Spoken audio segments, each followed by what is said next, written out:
السلام علیکم۔ بسم اللہ الرحمن الرحیم۔ آئیے قرآن سیکھیں، قرآن کے اپنے الفاظ میں قرآن کو سمجھنے کی کوشش کریں۔ آج ہم سورۃ آل عمران کی آیت نمبر 13 کا مطالعہ کریں گے۔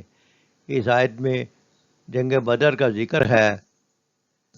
اس سے پچھلی آیت میں اللہ تعالیٰ نے کافروں سے فرمایا تھا کہ تم عنقریب مغلوب ہو جاؤ گے، اور نہ صرف دنیا میں تم مغلوب ہوگے بلکہ ایک قیامت کے دن تم اکٹھے بھی کیے جاؤ گے اور جہنم کی طرف بھی ہانکے جاؤ گے۔ وہ بہت برا ٹھکانہ ہے۔ موجودہ آیت میں جنگ بدر کا واقعہ بیان کیا گیا ہے کہ تمہارے لیے ان دو گروہوں میں ایک نشان عبرت تھا، ایک دوسرے سے نفرت آزما ہوئے۔ ایک گروہ اللہ کی راہ میں لڑ رہا تھا، دوسرا گروہ کافر تھا۔ دیکھنے والے بچشم سر دیکھ رہے تھے کہ کافر گروہ مومن گروہ سے دو چند ہے، مگر اللہ اپنی نصرت و نصرت سے جس کی چاہتا ہے مدد کرتا ہے۔ دیدہ بینا رکھنے والوں کے لیے اس میں بڑا سبق پوشیدہ ہے۔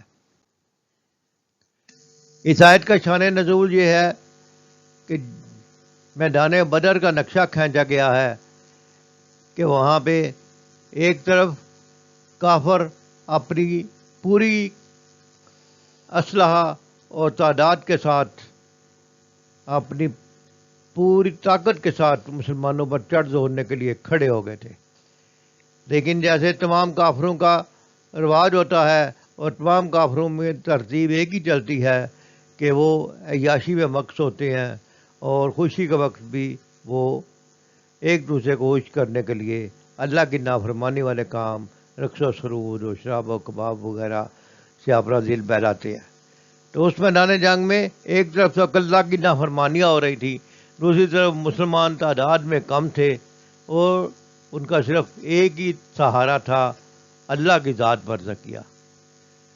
اس حال میں مسلمان اپنے اللہ کے حضور، اللہ کے ساتھ تعلق بنانے میں مصروف تھے، اللہ کے حضور دعائیں اور نوازے میں مصروف تھے، اور سپریم لیڈر تو سب سے بڑھ کر ایک الگ خیمہ لگایا ہوا تھا نبی صلی اللہ علیہ وسلم نے، اور تمام رات دعاؤں میں مصروف رہے، اور جب صبح کے وقت آپ خیمہ سے باہر نکلے تو آپ کے چہرے پر اطمینان کے آثار نمایاں تھے۔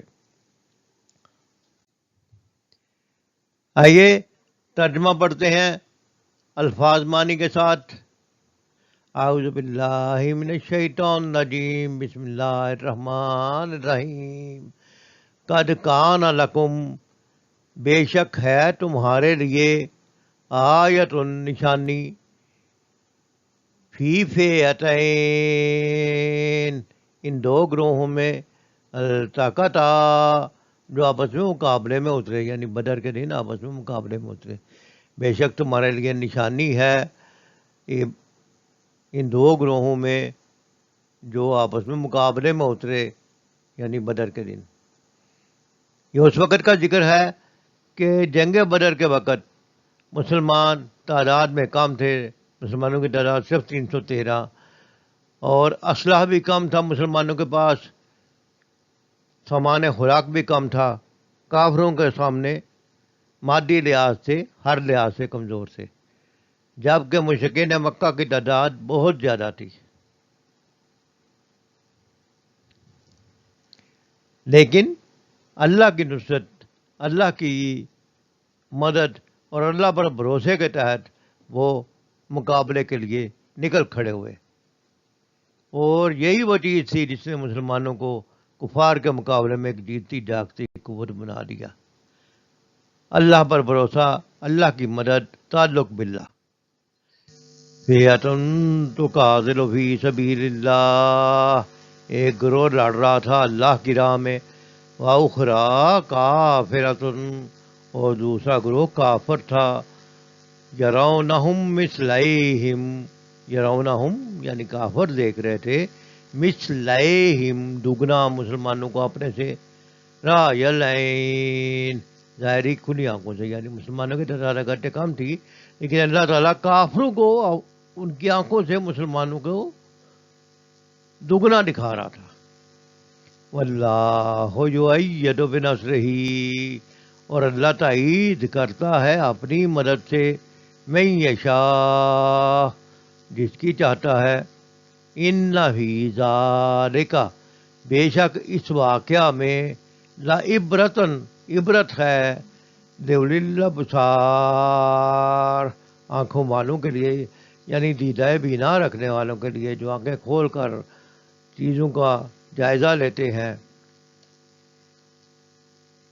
اس واقعہ میں بڑی نشانی ہے کہ قلیل تعداد میں مسلمان تھے، لیکن اللہ تعالیٰ کافروں کے دلوں میں ان کا رعب ڈال رہا تھا، اور کافروں کو مسلمان اپنے سے دگنا دکھا رہے تھے۔ اس سے کیا ہوا؟ کافروں کے حوصلے پست ہو گئے، اور یہ کیسے ہوا؟ صرف اللہ تعالیٰ کی مدد سے۔